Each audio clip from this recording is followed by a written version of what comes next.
But if you're looking for a pretty intense all-female Yankee series, I recommend this one. Majisuka Gakuen is a fist-fighting Yankee delinquent high school series. And another thing about it is that the cast is AKB48. It's a series that had 5 seasons, a spinoff, and a prequel. Aired between 2010 to 2016.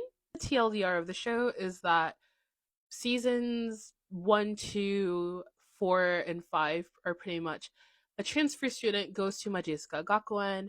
There's usually 2 transfer students as there's 2 main characters, and they have to kind of like fight their way through the ranks. It is a huge delinquent school, and there's a certain system at hand. There's also a bunch of internal gangs. Fight choreography is pretty good.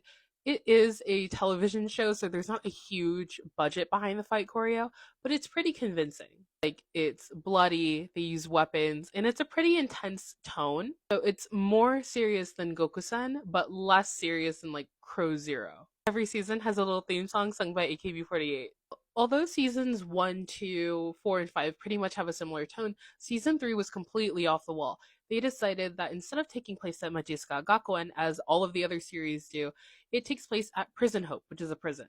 It takes place in the not-so-distant future where there's a law passed and troubled delinquent youth are put in a prison, and they have a similar theme. Like, they have to wear a prison uniform, but they're Yankees, so they wear a bunch of accessories and they dress it up kind of like how they would do a school uniform. According to the director, it may or may not take place in the same universe, even though it's literally Majisuka Gakuen 3. Season 4 and 5, they just brought it back to the school. If you thought season 3 was weird because they did the whole prison thing, they have a spin-off called Kyabasuka Gakuen, at which it's the season 4 and 5 cast, so Kura's cast. They are set in a alternate reality at which none of the events in the previous season happen, and instead their school goes bankrupt and they have to open up a hostess bar so they can make money to save their school. There's no fist fighting, it's not a Yankee series, it is a hostess series. That was technically the last installment of the Majisuka Gakuen franchise.